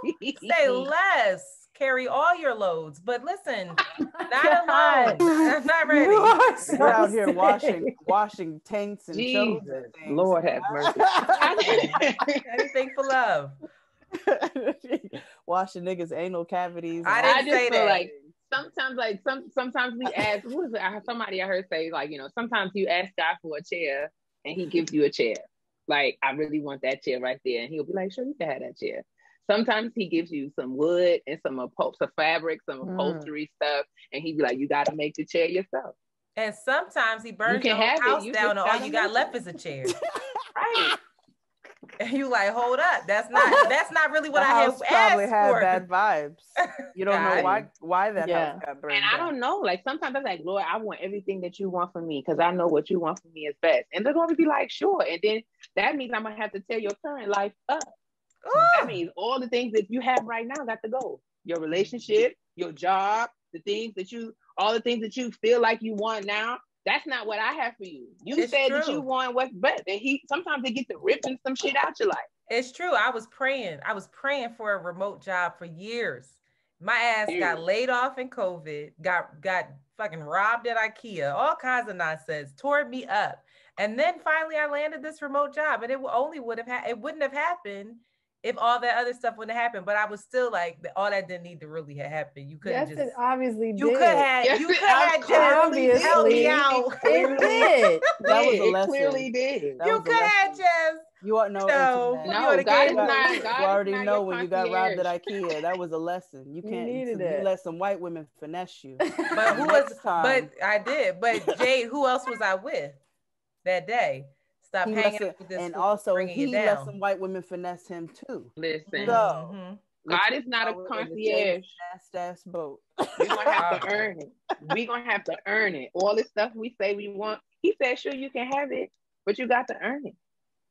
And I said, Lord, the house that I'm sitting in right now, when I went to see the model for this house, I literally, the lady, that real estate agent, thought I had lost my African-American mind. I was literally walking through the people's house like, Lord, is this it? Is this mine? I'm just saying, can I have, is this the one I want? But can I really have this one though? Come on, I'm not going to move until I hear you. Like literally. And he was like, yeah, you can have it. But how did you know that? How did you know? What was the sign? Because I started, you know, I applied for this first time home ownership program. I got in. The home ownership program promised that they would do that. If you follow our instructions, we're going to help you get what I got to do with God to get my first time house. I know. Listen, I got into this first time home ownership program. I applied. It was a wait list. I got in. I'm following the steps. Everything started happening in the right time. So when I needed to have the deposit, I had it. When I literally went over there, it was 2 left on the lot. I got the second to last one. And you know, things just started. And I mean, I wasn't sure right away, but as things started falling into place, I was like, okay, I think God is saying that this is the go. I'm down. I think the difference between you and me is you have the initial underlying faith to see. Not really. But at least to see the signs of like, I be seeing signs. I'm like, I still don't know. Jay, what you think? Shotty, what you think? That was me too. I'm still asking around. Like, I don't know. I'm trying. And I'm saying, like, I hope I don't be out here looking stupid, but I'm going to go to the workshop. I'm going to go there. And I'm trying. And literally, I got under contract, everything was in place until I was supposed to apply for my home loan. I applied for my home loan, literally did everything that they told me to do and got denied. They was like, no, girl. Then my counselor at the home ownership program, she left the organization. They gave me this new counselor. This lady was like, oh, she set you up. You're not ready. You don't have what it takes. You got to do this. You got to do this. You got to do this. And I'm like, I'm already under contract. What I'm going to do? She was like, well, you may get it, but you may not. And I'm just like, what do you mean? Blah, blah, blah. I'm going through it because literally that was in October. No, it was in November. I got denied for the loan. And I was supposed to move in April. So I'm just like, this is less than 6 months. I don't have no money. I don't have a loan. Like, I got a house. They building a house and I don't have a loan. And I'm like, well, Lord, what are you saying? Because I thought you were saying yes. And now you're saying no. And I was literally just out here looking stupid. You can ask Jade. I was stressed. Big stress. Like, what I'm going to do? These people going to come. I'm going to go to jail because I can't afford. I'm under contract for a house that I don't have any money for. I was going through all of the motions. And literally, it was time for me to apply for the home loan. The home ownership program was just a no-go. I was talking to the developer over here. She was like, why don't you just apply? I was like, I don't have, I was really hoping that I would be able to get this down payment assistance grant. And she was like, how much do you need for the down payment assistance grant? I was like, I don't even know. I just assumed that I wouldn't go and have it. So put in all my paperwork. I'm just like, I don't know. She's like, why don't you apply for the bank that we use? We'll get you set up. We'll just see what they say. And I'm like, I don't have nothing to lose to go for it, right? I don't have nothing to lose. So in November, I had no loan, no savings. And now it is April and they're saying, why don't we just do this? So I'm like, all right, bet. I don't have nothing to lose. They moved the closing date back. It was supposed to be April 30th. Then they moved it into May. So it's April. We're trying to get this situated. I go into the bank. I get approved. They tell me what I need for the down payment. And it's literally to the dollar the amount that I had in my savings account. So between November, when I didn't get the loan, to April, I managed to somehow miraculously save. I think we did. I had a couple keynotes at the beginning of the year. Some of our we did some Gettin Grown stuff, live show checks or something. But either way, within that 5 month time, to the dollar, I had the amount that I needed. And it wasn't until I was sitting there in that office. Now that's when I felt like I heard God say, I did it this way because you was relying on the home ownership program to get this house. You asked me for it and I told you yes. And you was relying on them white people to give you the money for this house. And I told you I got you. So the lesson was, for me, if you ask God for something, you got to trust that he'll do it. And I had to go all the way around that whole scary situation in order for me to learn it. And if someone just handed me the house, I would have been thinking that program for the house. Now I know where the house came from. So that's why I say it is tricky and it's hard. And when you in it, it feels like God be playing in your face. But I said I'm old enough to be on the other side of some stuff now to really know that that sometimes the scary, when you can say, man, I didn't know how in the world I was going to do it. And now you in it, that's the kind of stuff that grow your faith. When God is the Santa Claus and he just hands stuff to you, that's when you be like, oh, okay, I'm just going to keep asking for stuff and he just going to give it to me, blah, blah, blah. Like sometimes it don't work like that. That's how I know. And I'm based on that particular experience, I'm able to trust God for anything I ask him for now. Y'all, this come out on Thursday, but you just got a Sunday sermon. I ain't mean it. I thank you for that. I ain't mean it. I'm sorry. Let me go ask God for some stuff on tonight. I'll be like, yeah, and when Spirit shows up and does what they need to do, don't get mad if it don't go the way you need it to go. Listen, he will scalp you all, child. And I just left my therapist and was literally like, and you can get mad. I feel like he can handle it. I'm like, Lord, this is terrible. Do you know? Niggas is playing with me. Do you see this? Hello? This is not giving what it has supposed to give. Right. And I'm like, but I thought I was doing what you said do. Like, I thought we was better than this. Like, I feel like them are the conversations that I have because I feel like I'm old that. And he can handle it because I'm his kid. It's cool. I'm here for it. I thank you. But yeah, sis on the food blog, she's not quite. We don't know. She might have made it out. She might have made it out. Why she become the next goddamn Martha Stewart? I'm like, and she might. I'm not judging. I'm just saying, I'm not judging her. I'm just saying That's just one of the lessons. The food blog is just one of the gifts. Well, you know what? She only had that small little, ask me something on Instagram. I'm you sure have a lot to write now. Yes. If we heard her whole story, there would be some more gems in there that she done got out of this situation. Shout out to you, sis. And the food blog. Come on. Drop the link. Tricky. God be tricky. That's what we're going to call the episode. God be tricky. Listen, that's my favorite thing, tricky. God is tricky. I like the bitches be tricky. Bitches be tricky. Why are you lower chakra, Shanti? That's lower chakra. I feel like that's actually. Bitches do be tricky because sometimes y'all don't be listening. Negroes be tricky too. Well, a bitch. I said when I say bitches, that applies to all human. Gender neutral. I live. Yeah, that's very all gender inclusive. Neutral. True, I apologize. Just like niggas is gender neutral. Like Absolutely. some of you niggas don't listen to what Spirit has to say to you, and then they have to go and slap you upside your head. Come on with the prayer, Jade. My prayers are like the real nigga prayers, but they work. They are. I can't come through with the eloquent word such as sister. I don't know if that was eloquent. I felt like I sounded like Remy Ma. You but sounded I'm over here like because you know when I get impassioned about something, my New York comes out, baby. No, you sound like the Sermon on the Mount. I love it. That's what you sound like to me. That's the kind of Jesus I want to listen to. But wait, not you drinking liquor while you. I love that. Yes, duality. Amen. That's right. My mom. All right. Well, do y'all have anything to close out for the kitchen table talk before we move on? Inshallah. No, we're good. Amen. Sorry, I can't. She's ready. I told you. Right? She's ready. Get fired up, child. Okay. She's like, whatever you need me to do, King. You got some things to learn today. I got some damn lesson yet. Today. He ready to teach you all the things. Next time y'all see me. Y'all better get ready. Antoinette's getting my Lord. No, stop. Oh, Lord have mercy. Let's move on to this honesty box. Oh. Okay. Honesty box. Right. Come a name. Never. That's what you're doing. Is not the honesty box. That's yes, it is. The trap house. Oh no. Trap box. I don't even want to know.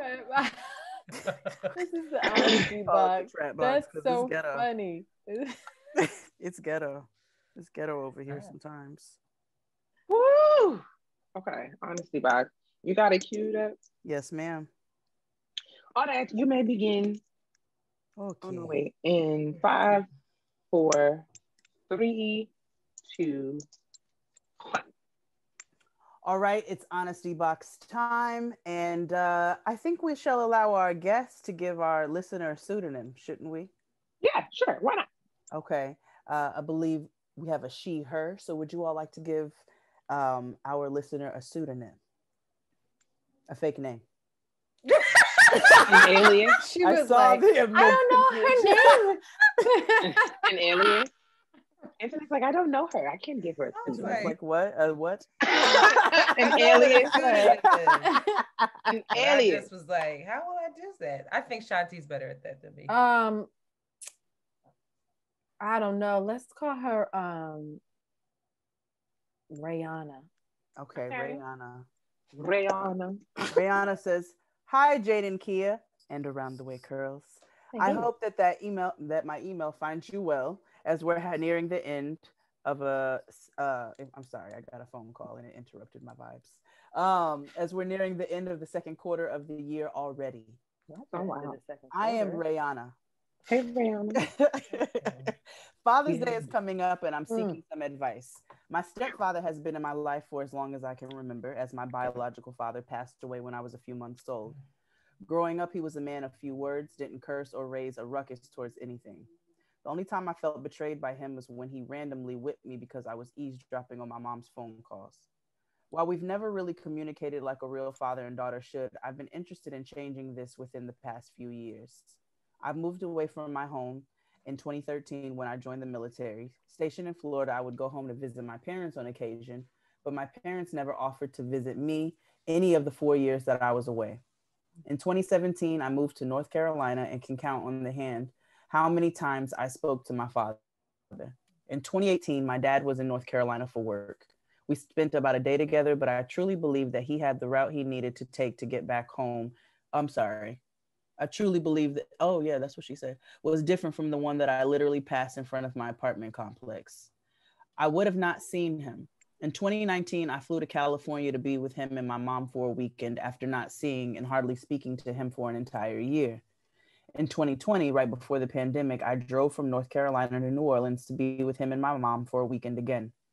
Lastly, after getting vaccinated, since my parents are not, I decided to visit home in March after not being there since 2017. Side note, my parents are of an older generation and have their own issues within their marriage, but that's a different story. Oh, okay. Ty, you can cut that out. After counseling sessions and trying to figure out how to communicate my feelings to him, I decided to write my dad an email. Oddly enough, I sent the email the day before Father's Day 2020. His response to my email via text message was, "Got your email, we'll talk soon, love you, pumpkin." We talked the next day, but our conversation was the usual awkward small talk, with him eventually turning the conversation into talk about his work. To this day, the email still has not been acknowledged. In the past few years, I've been on an emotional roller coaster behind the relationship that I have with my father. If he is around when I talk on the phone with my mom, he doesn't ask to speak to me, and I'll hardly return the favor. If I do text him to see how he's doing, he may or may not respond, and a phone call will happen if he's in the area for work. This hardly happens, though. Most times I want to change our dynamic, and sometimes I don't care, holding on to the "it is what it is" attitude. Of course, I don't want to feel the latter, but I really don't know what to do anymore. I felt obligated to show my love through material things, but that also goes unappreciated, and I don't think that my father is deserving of any of it, not even a card in my opinion, but that hasn't stopped him from asking what he'll get for Father's Day. Oh no. I know that I'll hear my mom preach on about how he's my father and he's done so much for me, but even that statement is tired. I would much rather get to the root of the problem, but how is that so when the other person hardly offers communication and no resolution? I tried to keep this as brief as possible, but without leaving out any key details. Anything helps, and I do appreciate your brutal honesty. Thanks for reading, and take care, ladies. I love y'all for real. And that is from Rihanna.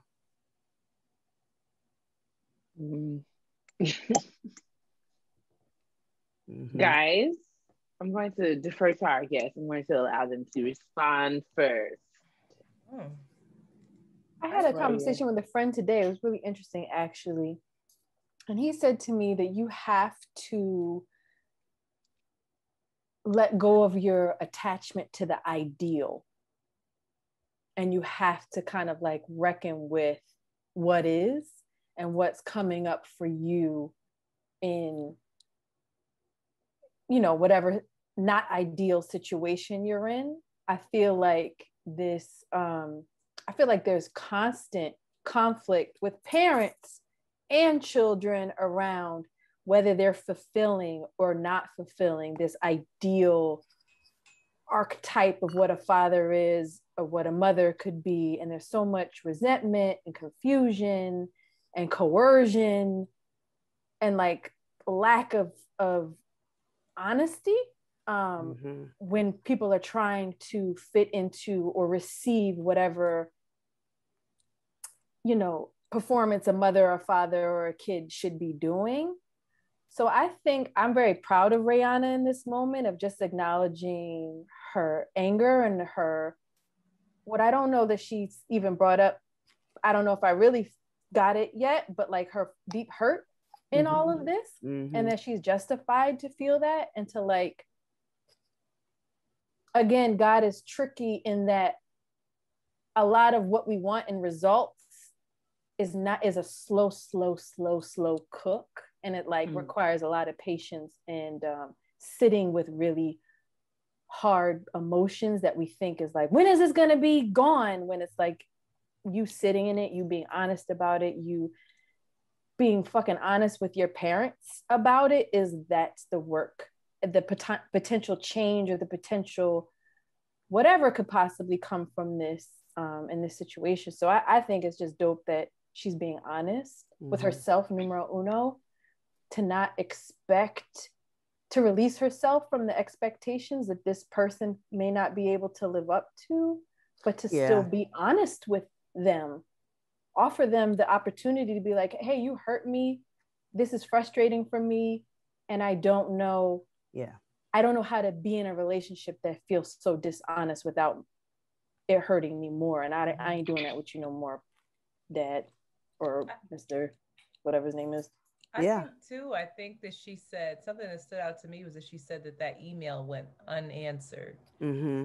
And I think that, you know, I agree that, you know, we can, that's part tricky, God. You can, I think the work here, because I've had to have many hard conversations with my parents, and my parents are people who I've closer relationships with them, it seems, than Rihanna has with her stepfather. But the reason why is because I refuse to go unacknowledged. Now I understood that getting them to acknowledge what I said or doesn't mean that they're going to change or they're capable of being who I'm asking them to be at all. But at the very least, you're not going to ignore me and invalidate how I feel. You're going to hear it. And you might not agree, or you might not be who I need you to be. But at the very least, like the words came up through my mouth and out into the universe. And that was my work. Because at the end of the day, like, I think that's the work here. It's like, she feels this way. And I think the hurt goes into like not being acknowledged and not getting what you want. And you might not get what you want, sis, but I really encourage you that to say it again and keep saying it and say it. It's your truth. Keep saying it. And it might not work out in the way that you want, but you're gonna, you know, I think it'll make her feel better, and she's gonna be at least heard, or not. But the work is in. Yeah. The work is in. It's not for her to. Yeah, it's not for her to say this. It's not about. She them can't convince them. Right. That's his own work. Right. That's his stuff. It's for her that's his thing to do her work of saying it and you know, and acknowledging and even right and even acknowledging like, and you not responding hurt. Yeah. And you not responding is disappointing. And that's that. I've had a situation with my grandfather over the past few months, actually, where we haven't been on the best terms because I called him out and my grandmother for some of their behavior that I didn't appreciate, especially as it pertains to, having a relationship with my child and so forth. And that's just me being very candid. And I had to be really honest in that situation and tell them it hurts that you all don't show any interest in your great-grandchild. It hurts because you all have acted in specific ways over a series of years. And we ended up getting into it because they wanted to highlight all of the wonderful things that they've done in this world. And I said, that literally does not matter in regards to anything that I just said. Your good deeds that you did over here don't matter. Now, where I agree with Shanti is, and I had to have a conversation with my mother because it is hurtful. I had to acknowledge that. I had to hold my boundaries and make sure I said what I said. But at the same time, there is an expectation that I think I had of them that they are incapable of. And so a lot of times with human beings, we set expectations for what we want from them or what we think they're supposed to deliver. And that's not to say that our feelings are invalid or, you know, how I feel is not valid or that some of the behavior is not fucked up. But also, how long am I going to hold on to this thing that is causing me grief when these people cannot see themselves or change? And so that's something that we have to reconcile with ourselves with, especially, and it gets really tricky with relationships like this, especially when it comes to parents and grandparents and just people who you're supposed to have a kind of a relationship with, right? But that's where supposed to needs to be taken out of our vocabulary because these relationships are so complicated and they vary all across the board. You know what I'm saying? From having parents or family members who are on drugs to having smothers, you know what I'm saying? So they're all very complicated relationships that we have to learn to navigate. But one thing that I've really had to reconcile with myself is I cannot control other people, it's including family members that I think I should have a specific type of relationship with. And I focus on the ones who do. I have another grandmother who is the most grandmotherly grandmother you can ever ask for. And Noah said she wanted some mail. My grandmother wrote her a letter. Noah, you know, things like that. And I have to focus on those types of relationships and the things that are bringing me ease and peace in my life. And I can't focus on the ones. If you don't want a relationship with me, I can't force you to have one. I agree. There's a certain level, I think we've talked about on the show several times before about how adulthood often brings a perspective of recognizing that your parents and your grandparents are people.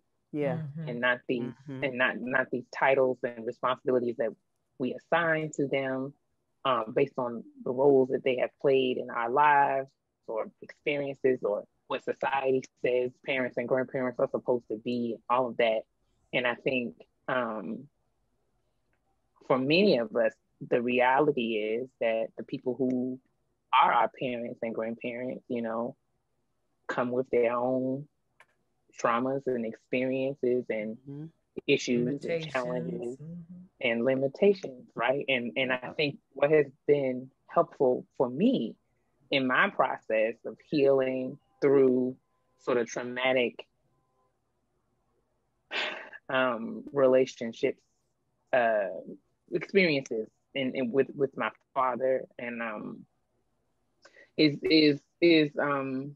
you know, recognizing that he is a person, and understanding what is a matter of his capacity, and what isn't, right? There are certain things that I have expected or would have liked to have happened that I have realized at this age were just beyond his capacity. He was not able to or interested in. And, you know, as much as I would like to have feelings about that, and as much as I do have feelings about that, the truth is what the truth is, and reality is what the reality is. And it's up to me to sort of reconcile for myself, you know, what I'm going to do with that.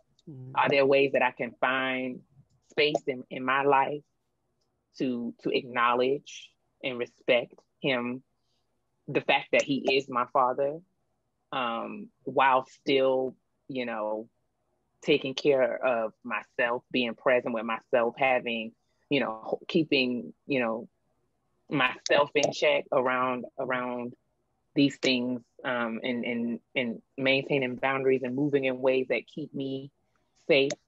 You know, that's a everyday kind of journey, and I think that that's something that we have to choose to do.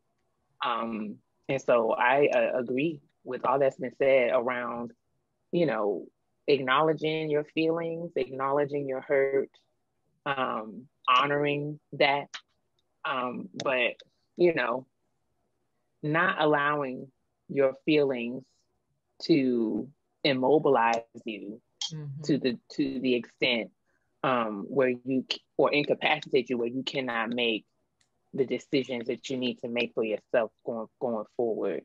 To keep yourself safe. I love that, because your parents are going to trigger you. Father's Day is going to come up. If you don't want to get them that if it's more painful for you to get them a gift than for you to honor your feelings around not getting them a gift, then you have to prepare yourself. You have to do the self-care. You have to talk to therapy. You have to talk to friends. You got to figure out ways to sit with, because that's a constant trigger. That's an open wound. It's traumatic. And it's not going to feel good either way. No. You're going to get them a gift. It's not going to feel good. You're not going to get them a gift. It's not going to feel good. I think that's the thing. Don't go through the motions if it doesn't feel right. No.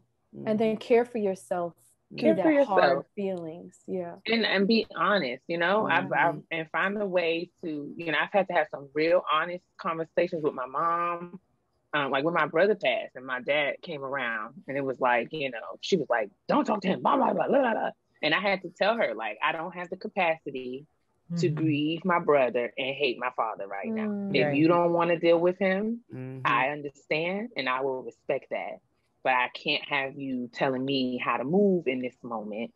And, you know, that was for that season. And, you know, when we move into a different place, you know, I've kind of, you know, it's kind of up and down. When you have a strained relationship, there's seasons to it. There's times when you'll feel comfortable engaging with your father. And then there are times when you'll be triggered and you can't. And just giving yourself that space to kind of navigate those ebbs and flows. Because whatever decision you make, I think what's most critical is that you recognize that you have the right to change your mind. Yeah. Mm-hmm.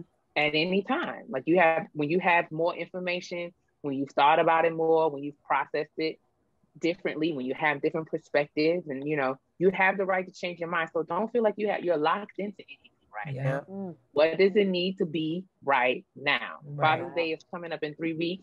What do you need it to be right now for you to make it through Father's Day 2021? Worry about Father's Day 2022 when you get there. Maybe your gift for Father's Day is okay. I hope so too. Show up for Father's Day. Make them have the conversation in your face. If you're capable of it. Write them a letter. Yeah, write a letter. Say I'm not coming. Yeah. I feel dismissed. Call them and say if you want, if you want to acknowledge the email that I already wrote, we can do that. That'd be a great Father's Day. Or even ask him. Don't call them if you don't want to. You do whatever you want. Do whatever you need to do.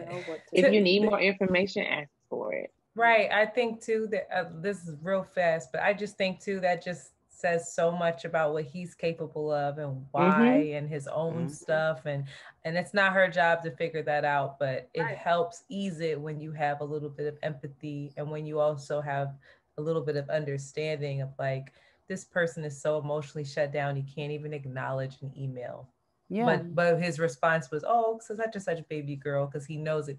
He that's the most he could do in that moment. And if that's not enough, it's not enough. That's okay. My grandfather told me I was disrespectful because I held my boundaries. Bitch, I was.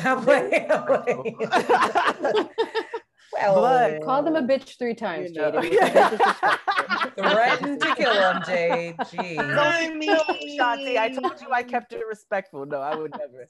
But I agree with what Antoinette said. And with that, also remember that however you feel is valid. Remember, however you feel is valid. So whatever you need to do in that moment, you go ahead and do that. And if you don't want to have a conversation right now, don't do it. Ashe. Simple as that. But you can hold your boundaries and also understand people's capabilities at the same time. Yes. Exist in the same notion. So duality. We hope that duality is a thing. Make sure you all shop around the Way Curls merch. Yeah. You like how I did that? Just like I liked it. I like just like Monique. Just like Monique. And they show a 7 because duality is the thing. www.aroundthewaycurls.com. Billboard brick, azalea, black and white. Crop top tees and sweatshirts. All inclusive sizes. Jewelry as well. It's like, let me say. Oh, Rihanna. I hope is that what we called it, Rihanna? Rihanna. Internet called it Rihanna, but I didn't want to break up the. I didn't say Rihanna. Say it. Say Rihanna. Rihanna. My sister got my sister's child. Never mind. What is it? When you got a god. Was that her god or anything? It wasn't. It was just some little girl she grew up with. Never mind. I thought that was like her god sister. Oh boy. Girl, what? Awkward. Rihanna, play cousin. Please keep us. They're not gonna play cousin. Play cousin. Let us know how everything goes. Keep us updated, and we have you. We have you in our hearts, baby girl. We have you in our hearts right now. For sure. I know it's a complicated situation to navigate. Continue to send your honesty box questions to gettingrownpodcast@gmail.com, and we will quickly move along to this Black woman self-care. All right. Self-care means getting naked in your house. That could be your self-care. I haven't done it yet. Yeah. I can't thinking about it though. Just go get your jammy jams out that extra room butt naked tonight. Just walk from the bathroom to from the shower to your room butt naked, hot days, butt naked, with your head up high. Shoulders back. Yeah. Okay. When I come this weekend, Keia, I'll walk around your house naked. I'll get it started. Okay. All right. I'll start the fire for you. Maybe you'll feel motivated. I want to see the fire. Tina Marie. Okay, count me down. All right. Here we go. Let's do 5, 4, 3, 2, 1. We're gonna quickly run through this Black woman, Black person self-care this week. And so this is where Around the Way Curls, we will, Shanti and Antoinette, we will say one thing that we did to take care of ourselves. It doesn't have to be anything big. It could be something small. It is one thing you did this week to make yourself feel good. I will go first. I have been trying to be diligent with not working on the weekend. Whether people want responses or not, you just not gonna get them. And then when you do get them, everything's gonna be fine and nothing has blown up. Love that. Very nice. So that's my Black person self-care this week. Who would like to go next? I think I bagged somebody at a funeral. It was a sad occasion, but I decided to look on the bright side. And shout out to you. You know who you are. Looking forward to Friday. Well, Inshallah. Inshallah, King.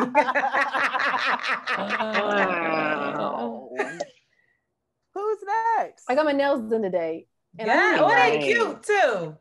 I never got white, but I said they're good. That is a Black girl color for some. That's her nails too, y'all. That's her nails. Did you get beautiful nail beds? Did you get white on your toes too? Yes.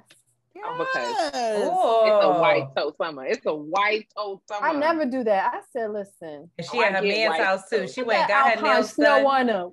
Alpine snow gel nail. I get white toes exclusively. No other colors on the toes. Wow. I don't think that would look good. Not sure it's gonna last though. They're looking a little bit. They got ink marks on them and everything. I said, this is a terrible idea. Let me tell you. Let me help you. The ink marks. Let me help you. There it is. You need a little hairspray. You got some hairspray? Oh. Spray the nail with the hairspray, right? And then you just get a little cotton swab, comes right off. Then you wash your hands. You learned it here first. You're welcome. Yes, I'm back to being blanco. Does that work for the little blunt burns that you get? Because I would imagine so. I don't know. But I mean, it's worth a shot. You know, sometimes you have nails and then you get down to the clip and you find that the nail is...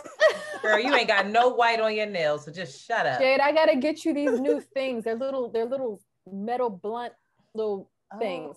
I gotta get you one. Now Manifesto makes them as well. I have one. Oh, okay. Well, girl, you better start using them. I know, I do. But I also don't have nails. But if I decide that I want to get me some... There's acetone in the hairspray, but it's not enough as if you were soaking the nail, but it's just enough to get any stains off. That's enough to know. Damn, acetone hairspray. Damn. I got my nails done today too. Well, they look good. Let me see. I synced them. Oh, yeah. Ooh. I love the mix up of shapes. These are mine. Those are Keia's nails, y'all. Those are her nails. Those aren't tips. I take collagen and biotin. What is that? Is that that's the hard gel on top of your nails? They're wrapped. You use powder? It's powder then? Mm-hmm. Oh, that's what I gotta get, powder, because it's harder than gel. I gotta go. Yes, but it's still the same. I mean, the ink stains, it will still work if you to get it off. I gotta get the powder, y'all. That's it. Goals right there. Thank you for that. I'm gonna give you some nails, and I'm gonna come back to all my blunt smoking queens. I'll be a testament for you all. I'll know what's happening. Because it's that your nails holding up there, queen. They holding up. Mind your business. We good over here. Oh yeah, she was click. We good over here. You can hear that? Picking cherries, baby. Okay, picking cherries. Hater. We gotta keep her up. I'm gonna text you. And when your refill due or whatever. I'm not getting these done again. I ain't paying for this shit. I'll be childish next week. That's dirty. Yep. Just bought a car. I ain't got it. Yeah. I love her. Antoinette, do you have a self-care this week? I said it. I bagged somebody at a funeral. She wasn't joking about that, Jade. That's your self-care, bitch. You know how long it's been? She went down to the funeral, honey. That was a morning man. Shout out to Uncle Lamar. Okay. Tender-hearted morning man. She ready to comfort somebody in their grief. Hello. That should be the new. That should be the new come up. I didn't do it, baby. Listen, the funeral let out different. Okay, it was the repast. I said, "Oh, this is better than any club.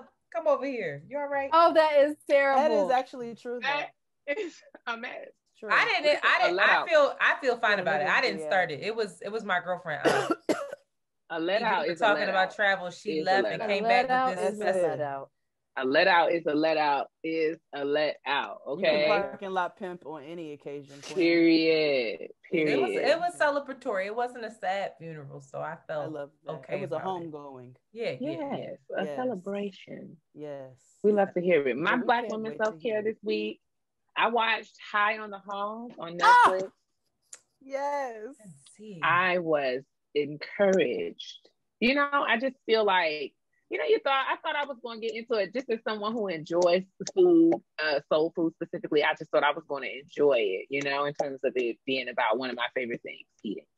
But really, it tells an awesome, compelling story about how, Black people have found comfort and integrity and strength and elegance, and there's so much that has been that we have realized and cultivated through food and through the creation of food, especially given the unreasonable circumstances that we have been in, right? It tells awesome stories about how Black people have created beauty out of nothing. And I binged it. It was only about 4 episodes, 4 1-hour episodes on Netflix. I highly recommend it. The moment that sticks out to me is somebody said in there, it was I kept thinking, we have this conversation about soul food. It's going to be about elevating. We're going to have a conversation about fine dining, how to elevate soul food. And he was like, until you realize that soul food was already always elevated. It was always fine dining. Get on my level. And I was like, oh, get me together. Too. He's a cute, isn't he sweet little guy? Very sweet. He's very sweet. I needed him to put a little something in his hair though. It was trash. Oh, yeah, man. It was a little I hope this man isn't married to a white woman because he's giving me white woman vibes. I actually said that out loud. And I was worried because I felt like somebody, if he was dating a Black woman, she would have been like, put a little bit of this in your hair if you're going to be on that camera. Yeah.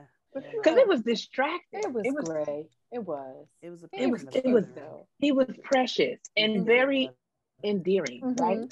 Very trustworthy. I feel like I could trust him to tell the story in the right way. Oh, but his his hair, a sensual face. Every time he talked to somebody about food, it was so sensual when he would. Very much. Yeah, so. I know. I was like, had he been raised in different circumstances, he could be a real fuck boy because he was tall. He just had good build and stature. He was very strapping. He was a strapping man. I was like, your parents protected you. You went to all white schools. He's a good, clean man. That hairline, I would know. You ain't into that hairline. Did y'all watch Master of None yet? Not yet. I can't wait to talk about it. I got to get into that. I will though, and I'll. Yeah, that's a good one. Yes, somebody send him some deep conditioner. All he needs is a little avocado and some honey. All he needs is a little deep conditioner. He'll be in a good shape up. I'm telling you. She's not the shape up.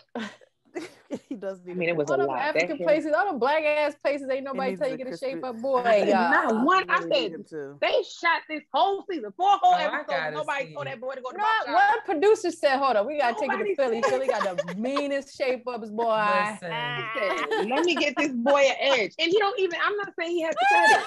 Just clean it up a little bit. You know, all he needed was a shape up. The beard too. She just needed a little edge. That's it. It would have been fine. I was like, oh God, that was such an inspiring documentary, though. It was. I was working on a project before pandemic that I'm going to pick back up. That looks into my family lineage as it pertains to food, and so I was really touched by the Gullah segment because my family is from James Island, and so I thought that was really beautiful to highlight. Just the history and the roots. It's such an incredible documentary. It's so good. If you haven't, really good. Highly recommend. All right, well, let's move into these petty peeves and close this thing out. All right, let's do it. Last segment, ladies. You good? We chilling. We appreciate you all. We appreciate you. Excited to be partnering with such a dynamic duo. Oh, stop it. You're nothing dynamic over here. Yes, That they ain't all true. are. That's not true. Real mid. We real mid over here. Rub it on your body. What did you just say, Shanti? Hmm? You being gay over there? What did you just say? No, they should accept it. Rub it on their body. Oh. Accept it. Are you being gay? Rub it over Are you being gay? Shanti, sometimes we're both a little questionable. I was laughing. Did you see? Well, I know you saw it, Jade, because she tweeted about you. She said that she was going to get you and friends to go to a WNBA game. I saw Crystal's raggedy ass and called the 62%. She said Jade and friend are 62% gay anyway, so they'll probably be right into it. I said, come on, 62%. You know, I love a percentage. She's so aggravated. All right. And somebody gonna respond back talking about, nah, Jade's a smooth 75. I was agreed. Listen, Jade, I've never hit on those. Strong lesbianic energy. Happy Pride Month, niggas. Okay. Oh, happy Pride. Yes, indeed. Let us start. Do you want to start? Or I'll start. Who wants to start? Sis. Go ahead. Okay. I will start in 5, 4, 3, 2. All right, let's be petty. My favorite time of the year. Day or episode. Petty peeves. I'm ready because let me tell you something. I live down here in the district. I live in the DMV. I actually live in Maryland, which is just close to the district, but you know, that's not the point. The point I'm saying is every 17 years, the cicadas descend upon this region. Oh my God. No, you have the cicadas petty peeve every year. I live for it. They terrorize the residents of this area. And I just want you to know these cicadas is flying around here like little minivans in the sky. They are big and aggressive. They just come right into your windshield. Bang! Like, excuse me. And just flat die. Kill themselves dumb as hell. They just suicidal cicadas all over the place. And I was they collect my trash on Tuesdays. And so this morning I was picking up my trash bin to place it back in my garage. And a cicada about the size of my head emerged. And, you know, I left everything, the car running, everything running down the street because the cicadas were trying to kill me. The cicadas killing you. I live. Locusts are really ravishing the world, though, like for real. They are very loud. So, you know, now that they're almost finished, they're mating or doing whatever it is that they do before they leave us. And they just be hollering and screaming to all the time. It's just a pipe down, okay? Just out here, just pipe down. It don't take all of that. Making all this noise. I had to run into the nail place today like it was a Persian Gulf porch. I was just I was just rolling around, just trying to avoid the cicadas attacking me. They just fly and they literally fly into you because they're blind. They can't see. So they be all hitting you all in your legs. Like rats. Reject. They're like flying rats. Terrible. They are. And they're really big. I don't know. They must got COVID or something because these are the biggest cicadas I've ever seen in my life. It's bad. It's just bad. And I hate bugs. I just hate bugs. I hate all kinds of bugs. But they're just out here irking my whole nerves. Ugh. Around the way curls. Who has a petty peeve? Mm-hmm. Do you have one, Shanti? No, I normally have my long list, but I'm drawing a blank right now. I had a good week so far. That's because I was there. Yeah, I had a good week. My new petty peeve is alternate side parking. I'm new to the game. Welcome. I said, it's a ghetto. It's a personal hell. What in the hell is this? I came home. That's one thing. I came home from Philly too late. And everybody got the parking on my block. And I usually always have parking, but I'm realizing that's the case only at certain hours. And so I rolled up thinking I'm just going to roll up. And I said, what the? So there's no parking. But then my neighbors who I've called the police on, but because I needed to, they're an Indian family. They're not black. So they deserve it. They won't shut the fuck up. What? Oh, not this that. is somebody else? That was Different all family. problematic. I was like, because that nigga deserves it. Oh no, he threatened to kill me. But this family is just loud for no reason all the time. But I'm watching them. They got these two big cars. I'm plotting on them. One is like some kind of big old Nissan, I don't know what it's called, and then a big old pickup truck. And I'm like, they can't. So they're both trying to park at the same time. They're trying to take the two last spots. And I just pulled up with my little car, my little sedan. So I'm like, all right, they can't get in this. I'm watching him. He can't. He's kissing the bumper and they're watching me wait. And I'm just waiting. So then he calls the family out. The family comes outside. They stand in the parking spaces while they switch. So now the pickup truck is going to try to get in that spot. And damned if they did it. And I had waited there for 25 minutes idling, trying to just wait for that spot because I just knew they wouldn't get in. And then this morning, I heard the people arguing outside because the way they parked the car. I know that if I come outside and there's a dent on my car, it's them. They parked the car where the car was touching both the front, the car behind them and the car in front of them. And they were getting cussed the hell out by the neighbors. I was like, that's what you get. So I had to ride around. That's the ones with all that tacky railing. I had to ride around for 45 minutes looking for parking until 11:30 at night. I had, I was a dodo bird though, because it was parking right on the corner, but I didn't know if I could park there, and I was scared. So I was like, I don't know if I can park here. I'm gonna keep looking. And so then I found one, and I had like mad bags and suitcases, and was around 12 o'clock in the morning wheeling my big suitcases and all my bags into the house. And I have my alarm set to move my car today, and I don't think this is gonna be very fun. So we're going to see how long this lasts before I'm actually living in Philadelphia, really, because I can't handle this shit. Your hydrant and go to sleep. Oh no, I've never had the nerve to do that. I would never, Jade, of all Jades, park near a hydrant. Literally, there was times where Toya does it all the time. It makes me wheeze. I'd be like, "What? What is going to happen? You're going to come out here one day. Your car's going to be down to the impound, girl." Oh no! I fall asleep in the car. Oh my God, they get it. I will never. I would turn around and drive back to Philly before I do that. Let me tell you something. That's one thing I miss my little corner of an apartment in Harlem, and I love living there. But that alternate street, it's a personal hell. Now that you talking about God being tricky, I feel like the Lord had a lesson for me in that part. Well, since Shanti doesn't have a petty peeve, I guess I'll go. I went to the smoke shop to go pick up my business, and a nigga came in offering me one of them little ghetto ass illegal vapes that you all are selling now. And that is my petty peeve this week. Don't buy that shit. You don't know what's in it. You don't know what these niggas have mixed up in these cartridges. You don't know where they're getting from. The nigga looked like he printed the fucking label off of Microsoft. And oh no, not Microsoft. Microsoft is terrible. Okay, it could be diesel fuel. You have no fucking clue.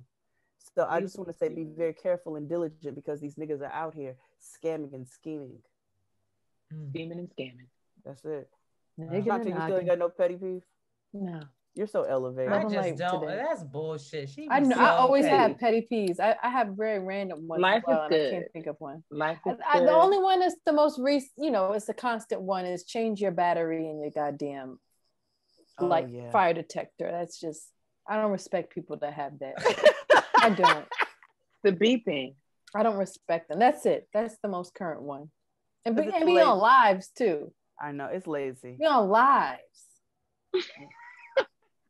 Pray your priorities. What are you talking to? Do you not hear that? Yeah, they be lying. They be like, you have kids with that still, and you have children in your home, right? And day in, day out, they just living with that. Just subjecting the baby to this incessant beeping. Also, it's mad dangerous. Change your fire. This is God speaking to you directly. You don't have to learn no hard lesson. Hear him. Hear the Lord. Change it. Your life depends on it.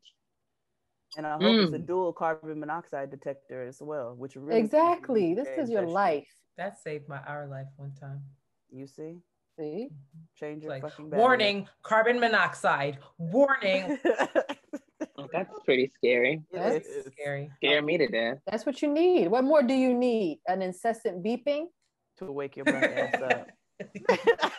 Why are you so mad? I was very you stressed. didn't have a petty peeve Very for her to be that mad. Very stressed about this beeping. I don't respect you. You're I don't want you to be upset. Don't tell me nothing. Don't come on the live giving me no type of spiritual tips, son. Until you change your fucking battery. Until you change your battery. You can't even listen to the fucking thing. You think I'm gonna listen to them you? God talking to you, nigga? Like... Listen, Shanti has had it with you. Sorry. Internet knows. Internet knows. I'd be like, oh. She's like, don't get on here with another fucking Q&A until you change the goddamn battery. She has had it with you hoes. Okay, enough. Off with your head. Well, Shanti, Antoinette, we love you ladies deeply and truly, and thank you. It's been a good time, let me tell you. Deep, big love. Good conversation. Rich. Yes, rich. Moist. And, you know, wear your bonnets in the airport. Shanti, you can't hate it, but I don't care. I'm judging you. You can do it, but I'm judging you. And so is Monique. She's like, you're still a dirty bitch, but I love you. Monique will not have you guys. Not Monique. Monique said she's tired of it, okay? Well, I think we should take this out with all the mantras of both shows. What say you? Okay. Shanti, can you give us one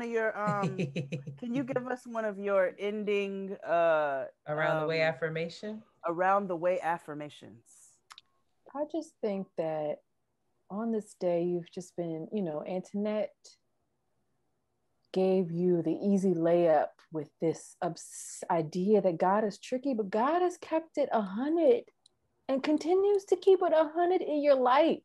Mm-hmm. There are beeping fire detectors everywhere in your life, and you know where they are, and it's quite obvious. So stop playing. Change the battery. Drop that man. Trust in the Lord. Oh yeah. Take that motherfucking bonnet off.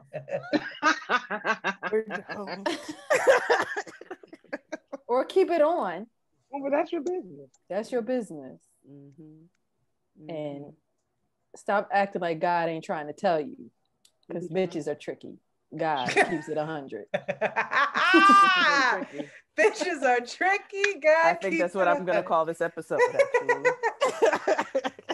Amen. I know it to be a fact. Namaste. Hey, baby. Okay, thank you. That was an Around the Way Curls affirmation straight to you, live and direct.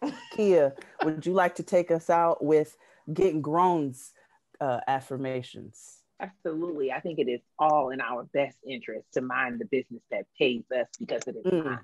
It is yours.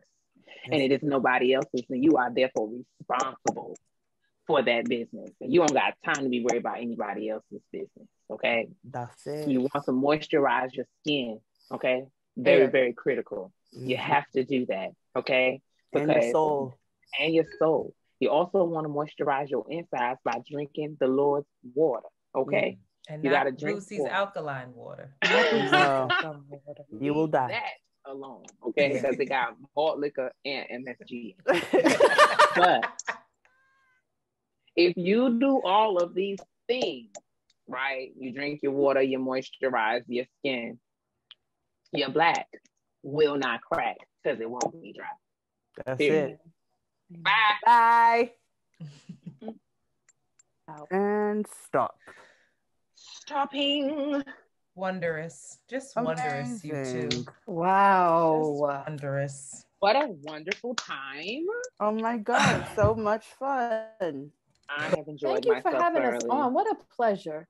Yes, thank you so much, ladies. Thank you all for coming and spending your time and your evening. I missed the Sixers game now. They didn't advance to the next round of the playoffs. Ashe. Thank you, Lord. Is Chauncey Billups still playing with them? Oh, that was the Excuse Pistons. me? That was the Pistons. Chauncey Billups is like been retired for years. That's what I watch basketball. I should slap you in your face. Name sounds old. Phillips. That was That's a good car time name in right basketball. there, Internet. You should name it the Chauncey Chariot right there. No. What did you name it? I forgot already. Mother of Pearl. Mother of Pearl. Pearl. Mm-hmm. Yeah, you can call it Pearl for short. Pearl. Yeah, that was the last time I watched basketball. Paul Pierce was still playing. Does that nigga Paul still Pierce play? is a bozo. Is he? Wow. What do he do now? Still not shaving? He's just a hater. He's just a fucking hater.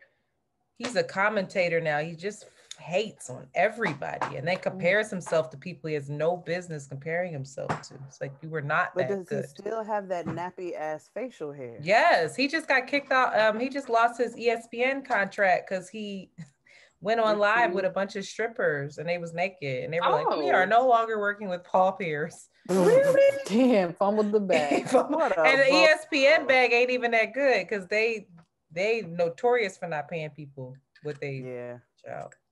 That's like Paul Pierce is a bozo.